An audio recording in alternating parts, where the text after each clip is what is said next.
Baik, Assalamualaikum warahmatullahi wabarakatuh. Salam sehat untuk kita semuanya. Pada pertemuan kali ini kita akan membahas tentang bagaimana etika ilmu. Ya, jadi kita akan melihat definisinya. Ya. Bahwasanya yang pertama, yang mungkin sudah kita pelajari di uh, pertemuan sebelum-sebelumnya, bahwasanya ilmu adalah upaya untuk mengungkap realitas sebagaimana adanya.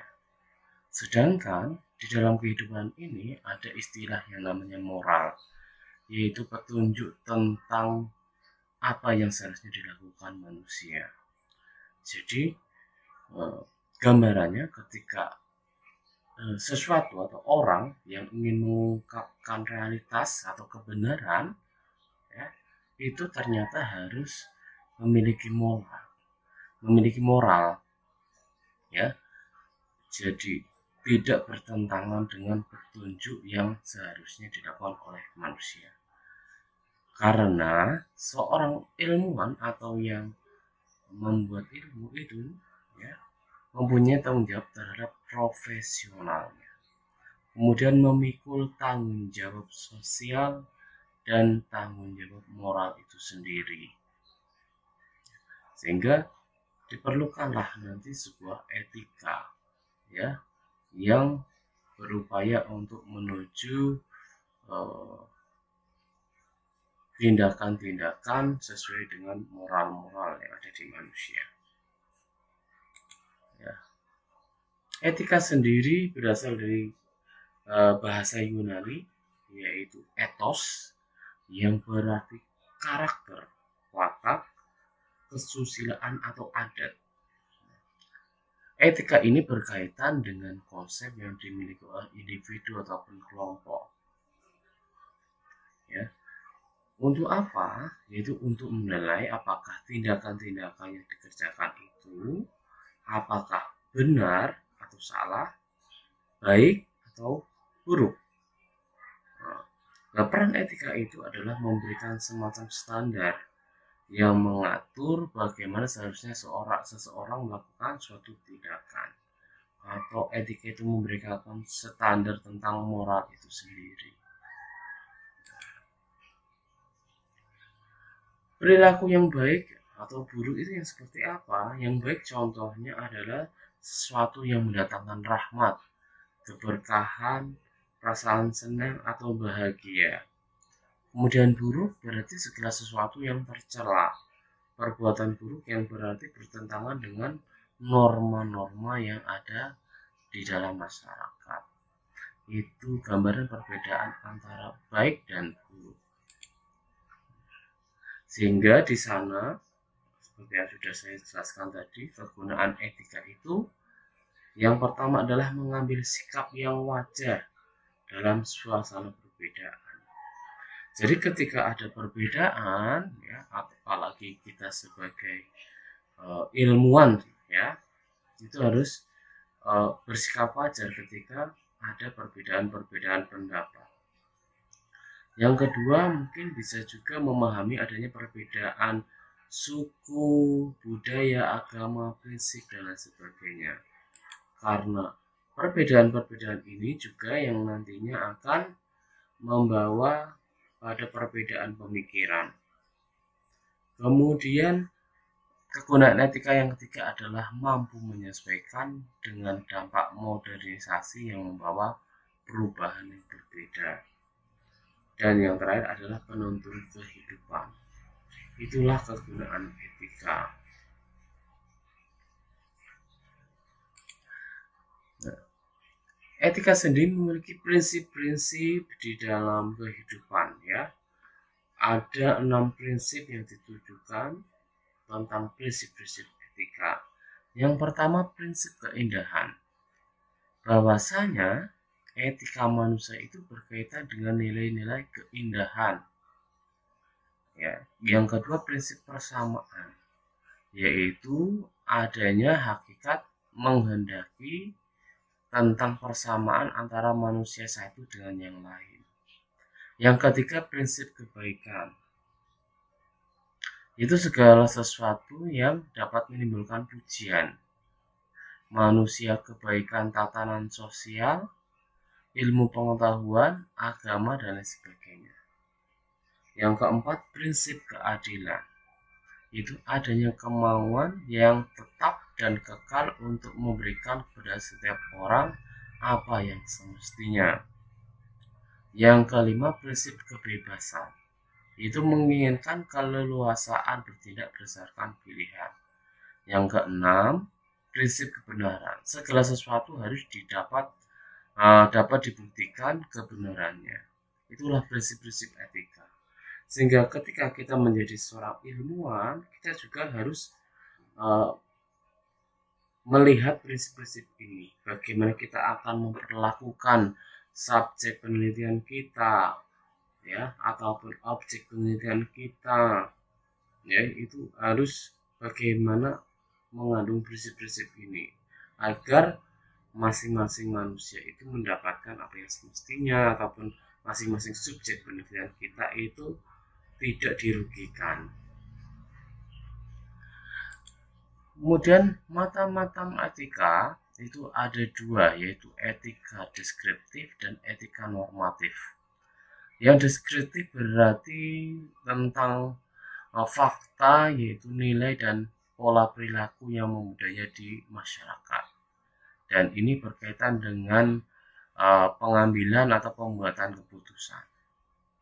Etika normatif ini tentang penilaian atau himbauan bagaimana harus bertindak sesuai dengan norma yang berlaku.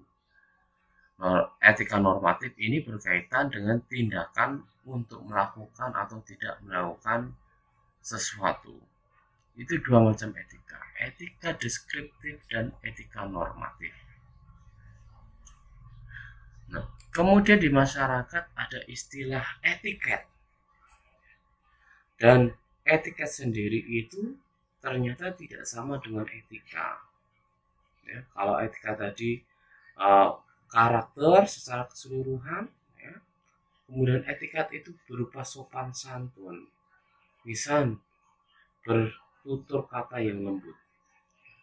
Contohnya, ada pejabat yang bertutur kata lembut, tapi ternyata melakukan tindakan pidana korupsi.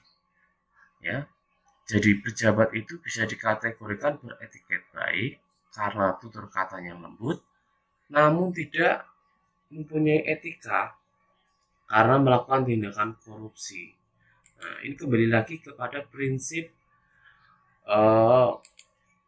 di etika ini, ya, bahwasanya di sana tidak ada keadilan, tidak ada kebaikan, ya, karena dia ataupun tidak ada prinsip kebenaran karena dia melakukan korupsi itu.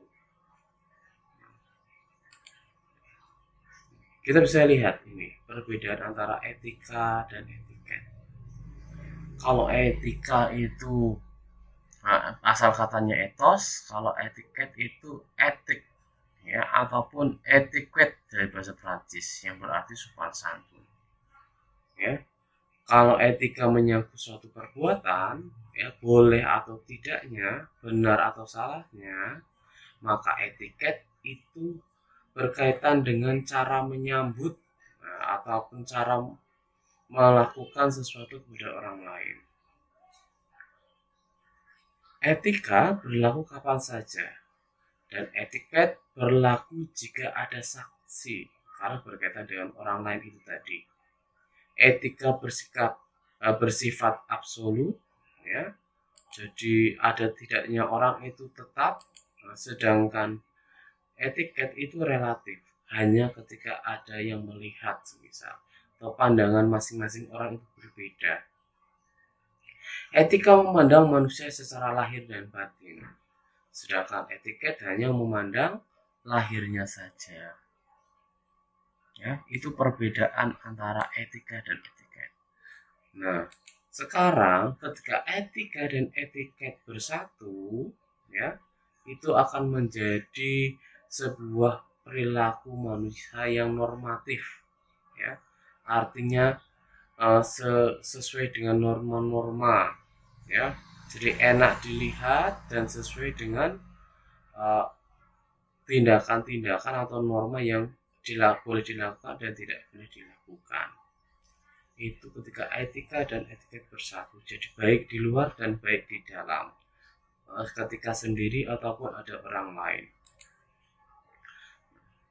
Norma sendiri itu adalah sebagai suatu kaidah, tata aturan ya yang mengatur segala bentuk tingkah laku manusianya. Norma itu ada banyak ya, ada norma hukum, norma agama, norma moral, norma sopan santun ya. Ini berkaitan tadi dengan sopan santun, berkaitan dengan etiket ya, ketika berhubungan dengan orang lain. Norma moral ya, berarti tadi semacam etikanya ya, ada tidaknya orang itu secara pribadi harus tahu apa yang harus dilakukan dan tidak dilakukan. Kemudian aturan agama, norma agama berkaitan dengan ketuhanan ya, tentang keyakinan-keyakinan, dan yang terakhir adalah norma hukum berkaitan dengan undang-undang dan hukum pemerintah ya. Semua masing-masing mungkin ada konsekuensinya. Ketika melanggar ya, akan ada konsekuensi atau hukumannya ya, tinggal tergantung individunya. Itulah sekelumit tentang bagaimana etika dan etiket. Nah, kita sebagai seorang ilmuwan juga harus memandang ataupun berprinsip pada etika dan etiket ini ya. Karena sejatinya kita sebagai seorang ilmuwan itu adalah merupakan sebuah profesi dan pekerjaan ya di situ, sehingga perlu di sana ketika kita sebagai profesi yang memiliki jiwa profesionalisme, kita memerlukan satu bagian di dalam diri kita, yaitu berupa etika, untuk menyeimbangkan apa-apa yang kita lakukan sebagai seorang ilmuwan. Jadi begitu sekelumit tentang etika yang bisa saya sampaikan. Terima kasih. Assalamualaikum warahmatullahi wabarakatuh.